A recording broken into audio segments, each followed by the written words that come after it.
Radiation, nuclear power, uranium. These words incite fear among many people due to infamous disasters at nuclear power plants like Chernobyl and Fukushima. However, few people even know what these words mean or know the reasons behind these disasters. These nuclear accidents and the nuclear power plants where they occurred are shrouded in mystery and controversy. So what is a nuclear power plant? Even though nuclear power plants generate almost 20% of America's electricity, the stuff that goes on within is a mystery to most. This process is known as nuclear fission, the splitting of a heavy nucleus into smaller, more stable nuclei. Fission occurs in the uranium fuel at the core of the nuclear reactor, producing heat that increases the temperature of water surrounding the reactor. The heated water produces steam, which then spins turbines, thus generating electricity. The heated water is then cooled so it can be reused to create more steam. However, when this process goes wrong or safety measures aren't correctly used, things can go incredibly wrong. Today, we'll cover two nuclear disasters, Chernobyl and Fukushima.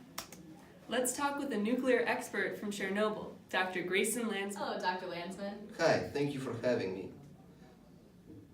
What are some of the basics of Chernobyl? Well, on April 26, 1986, a series of unfortunate events led to one of the world's most infamous nuclear disasters. Early that morning, one of the 4 nuclear reactors exploded at the power plant in Chernobyl, Ukraine, spreading a deadly cloud of radiation across much of Eastern Europe. The reactors in Chernobyl were of the Soviet RBMK design. When running on low power, this type of reactor is highly unstable due to poor control rod design. In the early morning of April 26, the plant was undergoing a test to see what would happen if it lost power. One of the many mistakes operators made was shutting off the safety systems, including one to provide cooling water in an emergency. Without circulation, the cooling water began to boil and turn to steam. When the operators attempted to reinsert control rods to prevent the disaster, they jammed. The uranium in the reactors then underwent alpha, beta, and gamma decay. The uranium underwent numerous decay series, each with its own unique equation. For example, diffusion causing uranium-235 to decay into cesium-144 produces this equation on the whiteboard. That's very interesting. Can you explain what this equation represents? So we have uranium-235 element, which would then be hit by a neutron, as shown on the right side of the equation. This will cause uranium to split up into 2 new elements, rubidium-90 and cesium-144, and release 2 more new neutrons. As a result, a massive amount of energy was released when the transformation occurred, causing the reactor to explode. This caused a chain reaction, including more explosions and fires. The radiation released during the disaster was mostly from iodine-131, strontium-90, and cesium-144 and cesium-137. It seems like an awful lot of the issue here was caused by human error. Could it have been prevented? This accident could have easily been prevented if the operators were better trained and the reactor and control rods had better build quality and response mechanisms in the event of an emergency. So it was completely in human control. This sounds very dangerous. It was. In the first 4 months following the accident, 28 of the 600 workers died of radiation-related causes. But the effects stretched much farther than that. Today, more than 30 years later, after the accident, over 5 million people are still living in areas contaminated by radiation from the accident, and 6,000 children were diagnosed with thyroid cancer after drinking milk with radioactivity. Additionally, 200,000 workers cleaning up the accident were exposed to levels of radiation up to 166 times the average exposure in the United States. Wow. Well, thank you for speaking with us. Of course, it was my pleasure. While Chernobyl was mainly caused by humans, nature can do a lot of damage too. We're speaking with Dr. Caitlin Bowles, a worker at Fukushima at the time of the accident. Caitlin, thank you for coming. Thank you for having me.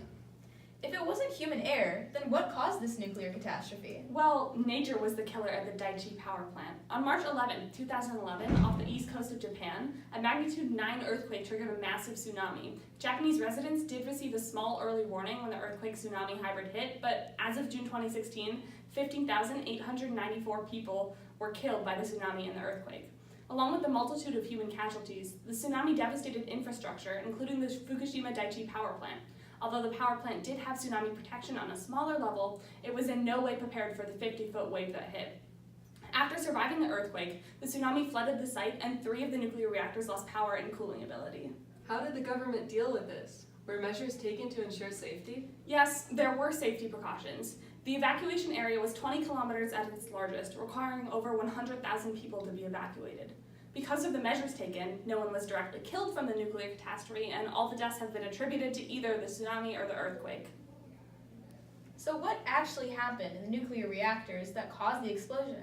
Well, without cooling systems, the temperature inside the reactors increased, steam was produced, and the pressure rose. This reacted with the hot zirconium alloy within the reactor, forcing it to oxidize with the water, becoming zirconium dioxide and hydrogen gas, which caused the reactors to explode. This can be seen in this equation up here. Very soon after, the cold seawater was injected into the reactors as an attempt to reduce the reaction.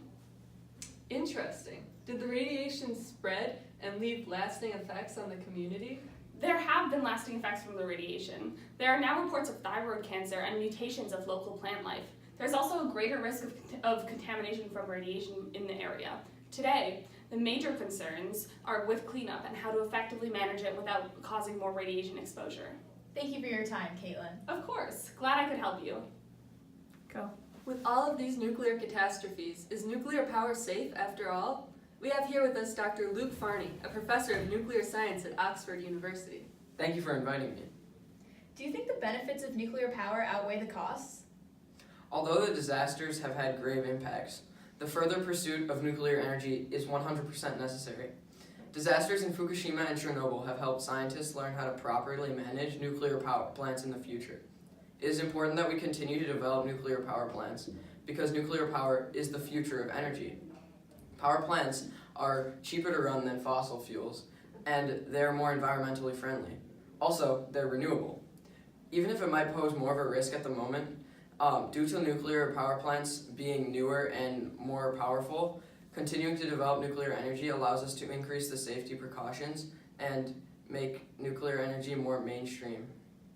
Though nuclear power plants do present dangers, we have learned from our mistakes to effectively use nuclear power in the future. I can't wait to see what nuclear scientists come up with next. Thank you for coming, Mr. Farney. Thank you. So what did we learn today? We learned what a nuclear power plant is, and then we learned about the Chernobyl accident with Dr. Grayson Landsman. Dr. Bowles talked about the Fukushima catastrophe, and Dr. Farney explained the benefits versus costs of nuclear power. Tune in right after the break for more on nuclear power.